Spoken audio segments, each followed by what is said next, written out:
Well, now we're ready to run our first row of 3/4 tongue and groove plywood, sheet this building. I came off the corner here 4 feet and a half inch.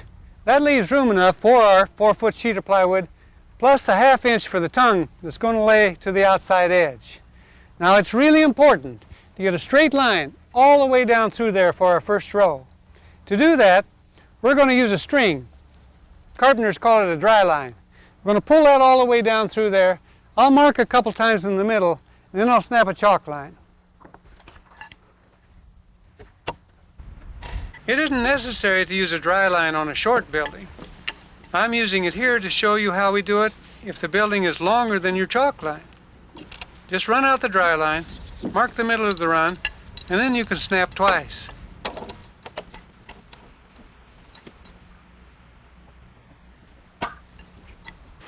This is 3/4 tongue and groove sheeting. It's strong, but your code may only call for 5/8 or even 1/2 inch.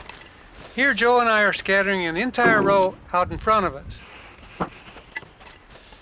We use construction adhesive for a couple of reasons.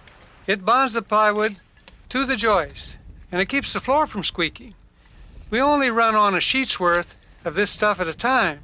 This way it won't dry out, and on most joists we can run a bead right down the middle.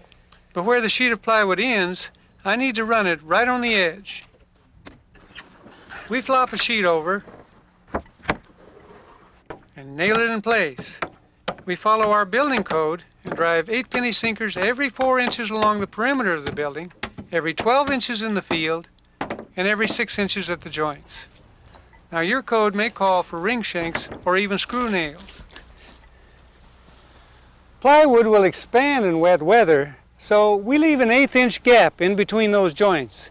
We just stick in an 8-penny nail, then we're ready to nail it off. On longer runs, leaving an 1/8 inch gap between the sheets means the ends won't always break on a joist. Now when that happens, just trim a sheet or scab on a 2x to give the end full support. 19 1/4, 24 1/4. 19 1/4, 24 1/4. We've got the edge of this sheet of plywood right on the chalk line. Joe measures for the heating duct. You're right on the line? Yes. 29 1/4? 40. And 40. And then I mark it out. Got it. And then, with careful plunge cuts, I cut out by eye between the marks.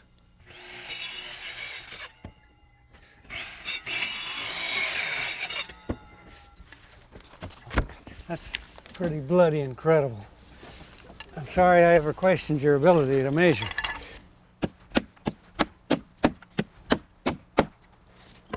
We're hand nailing on this floor for a while.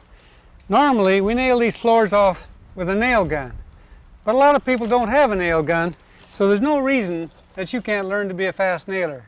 Take a bunch of 8-penny nails out of your pocket. They come out looking like that. But you grab all the nail heads that are face down, pull them out, put them up. Then they'll look like that. Now you can finger those nails out one at a time. This is the way it goes then.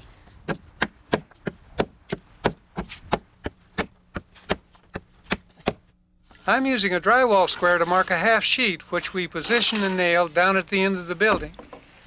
You always want to stagger your plywood seams from course to course. So we start every other row with a 1/2 sheet. Tongue and groove plywood needs some persuasion. Right side. And it's helpful to have 2 people. Get it, tap it. Joe uses a 2x beater block along the groove side of the plywood. And the 1/8 inch gap between the sheets can be maintained by using a nail or by eye. Okay. You got it, Joe. Looking good. Let's nail her off. We also have to cut out for plumbing pipes. There we go. 45 1/4 center. 45 1/4. Both of them. Both pipes. That's the copper pipes. Yeah. There we go. 31 1/2. 39 3/4. 31 1/2, 39 3/4. I'm just marking the centers of the pipe, then I cut around them by eye.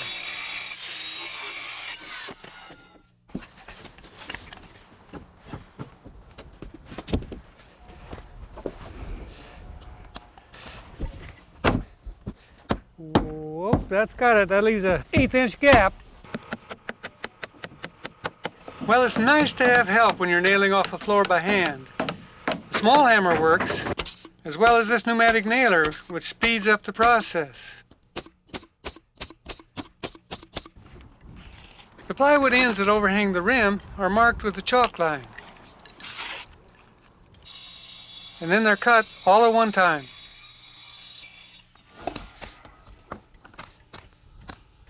Well, we're almost done. We just have to sheet the bay area here. And again, we don't cut first, we cut later. We nail down a full sheet, 12 3/4. mark for the rim,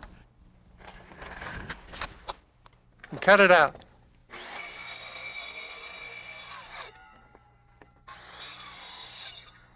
Get the diagonal snapped here.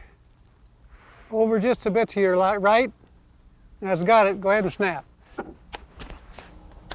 Now get her.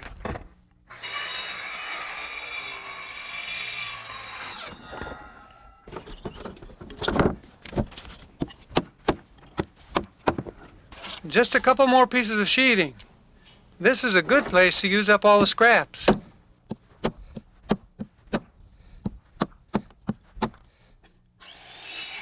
Well, this cut here at the end of the building finishes the main deck. Only thing we have left to do is the porch.